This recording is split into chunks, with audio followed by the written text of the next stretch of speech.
اور جب یہ ڈیزالو ہوتی ہے تو آپ کا وزن جو ہے وہ کم ہونا شروع ہو جاتا ہے. اس کے وزن کے کم ہونے کے بھی بہت زیادہ فوائد ہیں. سب سے پہلے آپ کی انسولین سینسٹیوٹی یہ بہت بڑھ جاتی ہے. یہ کیا چیز ہے کہ ہمارا جو لبلبا سینسٹیو پیدا کرتا ہے انسولین، وہ اگر وہ کام نہیں کر رہی تو ہمارا جگر اور ہمارے مسلز یہ زیادہ سینسٹیو ہو جاتے ہیں اور زیادہ جو آپ کا شوگر لیول ہے اس کو ڈاؤن کرتے ہیں. نتیجہ یہ نکلتا ہے کہ آپ کی شوگر کا لیول کنٹرول میں آنا شروع ہو جاتا ہے انسولین سینسٹیوٹی کی وجہ سے، اور آپ کا جو وزن ہے یہ بھی کم ہونا شروع ہو جاتا ہے. تو اس کے علاوہ ہم نے یہ دیکھا کہ رمضان کا ایک اثر انسان کی ایڈکشن پہ بھی ہے کہ ہم چائے سگریٹ یہ چیزیں کھاتے رہتے ہیں. لیکن آپ نے دیکھا ہوگا کہ بڑے بڑے سگریٹ پینے والے بھی روزے رکھتے ہیں اور بڑی کامیابی سے وہ ان کی جو سگریٹ کی عادت ہے اس دوران وہ کم ہو جاتی ہے، کیونکہ اس میں ایک ارادہ ہوتا ہے اور ایک عبادت ہے. تو انسان کے اندر جو کریونگ ہے اس چیز کی وہ کم ہونی شروع ہو جاتی ہے. بھائی جی اس وقت میں آپ کو تھوڑی سی بات جو ہے خوراک کے متعلق بھی بتاؤں گا.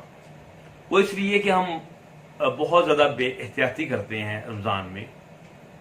ہمیں تلی ہوئی چیزیں، میٹھی چیزیں یہ زیادہ نہیں کھانی چاہیے. خوراک کو سادہ رکھیں.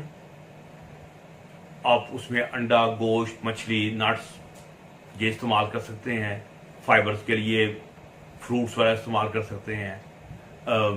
آپ سبزیاں استعمال کر سکتے ہیں، جس سے ہماری جو بیلنس ڈائٹ جو ہے وہ رہے اور ہماری کیلوریز جو ہیں وہ بے شک کم ہو جاتی ہیں اس میں، لیکن ہمیں اس کا فائدہ وزن کی کمی کی صورت میں اور انسولین کی سینسٹیوٹی بڑھنے سے مل جاتا ہے. پھر جو بھوک سے ایک فائدہ جو ہم دیکھا گیا ہے، جو سائنسی طور پر پروون ہے، وہ یہ ہے کہ آپ کا بیڈ کولیسٹرول یہ کم ہونا شروع ہو جاتا ہے. وہی والی بات، جب چربی پگھلتی ہے، ٹوٹتی ہے اور وہ آہستہ آہستہ وہ کیٹونز میں بھی کنورٹ ہوتی ہے، تو دیکھا یہ گیا ہے کہ بیڈ کولیسٹرول، ٹرائیگلیسرائڈ یہ کم ہو جاتے ہیں اور گڈ کولیسٹرول HDL جو ہے وہ زیادہ ہو جاتا ہے. تو سمجھے کہ یہ مفت میں لوگوں کی شوگر کا بھی ٹریٹمنٹ ہو رہا ہے اور کولیسٹرول لیول کا بھی علاج ہو رہا ہے. اس کے علاوہ اس کا بہت بینیفیشل افیکٹ اس کے بلڈ پریشر پہ ہوتا ہے. بلڈ پریشر بھی آہستہ آہستہ انسان کی جو خون کی نالیاں ہیں وہ کھلتی ہیں تو یہ ڈراپ ہو جاتا ہے. تو یہ اتنی تینوں موٹی موٹی بیماریاں ہیں، یعنی کہ بلڈ پریشر، ڈائبٹیز اور کولیسٹرول، موٹاپا، ٹھیک ہے، اسے ہم میٹابولک سنڈروم کہتے ہیں. اور اس کا ٹریٹمنٹ بڑی ایک مشکل چیز ہوتی ہے میڈیکل سائنس میں، لیکن روزے کی مدد سے یہ بڑی آسانی سے ہم اس کا مقاصد کو ہم اچیو کر لیتے ہیں. لیکن ابھی جو مین بات جو کہ میں آپ کو بتانا چاہ رہا تھا وہ بڑی اہم ہے، وہ ہے اس کا انفلیمیشن پہ افیکٹ. آپ کہیں جی انفلیمیشن کیا چیز ہے؟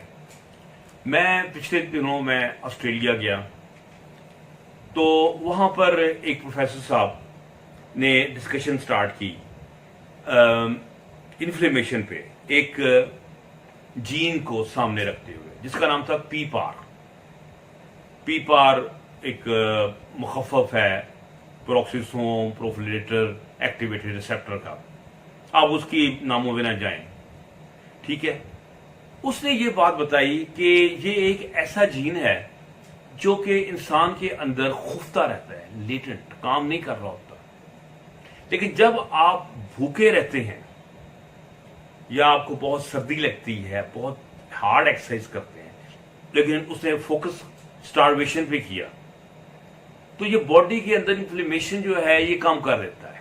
اور انفلیمیشن کسے کہتے ہیں؟ اصل میں انفلیمیشن اصل میں ہمارے جسم کے اندر مادے پیدا ہوتے ہیں چربی سے پیدا ہوتے ہیں، مختلف جگہ سے پیدا ہوتے ہیں، اور وہ جسم کے اندر فساد پیدا کرتے ہیں. یعنی کہ وہاں پر کچھ نہ کچھ ایسی تبدیلیاں آ جاتی ہیں، جیسے اگر آپ کے جوڑ ہیں وہاں پر سویلنگ پیدا ہو گئی، اسے ہم آرتھرائٹس کہہ دیتے ہیں.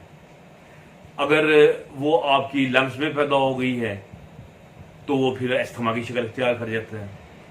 اسی طرح اگر آپ کے ڈفرینٹ جیسے بلڈ ویسلز میں پیدا ہو گئی ہے تو بلڈ پریشر کا اور نالیوں کو موٹا کرنے کا باعث بنتی ہے. برین کے اندر پیدا ہو گئی ہے تو ڈپریشن، یاداشت کی کمی، اس قسم کی بیماریاں، بہت ساری بیماریاں، یعنی کہ انفلیمیشن پوری باڈی میں کہیں بھی ہو سکتی ہے، اور جہاں ہوتی ہے وہاں باڈی کا وہ بیڑا غرق کر دیتی ہے. اس نے یہ بات بتائی، یہ آپ کو پروفیسر کی میں شکل دکھا رہا ہوں، یہ پروفیسر صاحب ہیں، یہ میں ان کے ساتھ میں نے بعد میں ایک فوٹو بھی کھنچائی. تو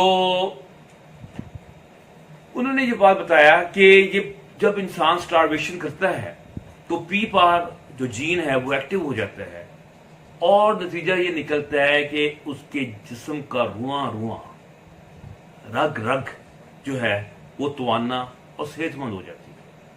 اب دیکھیں اللہ تعالیٰ کا کتنا کرم ہے کہ ہمیں یہ سب کچھ فری میں مل رہا ہے، اور اس ہماری ساتھ ساتھ عبادت بھی ہو رہی ہے. تو ہم اللہ تعالیٰ کا جتنا بھی شکر ادا کریں اور روزے رکھیں، اس کی برکات اور فیوز کو سمیٹیں، اور انسان اپنے جو جسمانی جو مسائل ہیں اس سے بھی چھٹکارا پا سکتا ہے. امید ہے کہ ہماری آپ کو ویڈیو پسند آئی ہوگی. تو اس سے اگلی ویڈیو میں رمضان کے جو ذہنی نفسیاتی اثرات ہیں اس پہ ڈسکشن کروں گا. یہ تھوڑی سی زیادہ کمپلیکیٹڈ، زیادہ پرمغز قسم کی ہوگی. تو انشاءاللہ اگلے ہفتے تک لی اجازت دیجیے. ڈاکٹر برکی، خدا حافظ.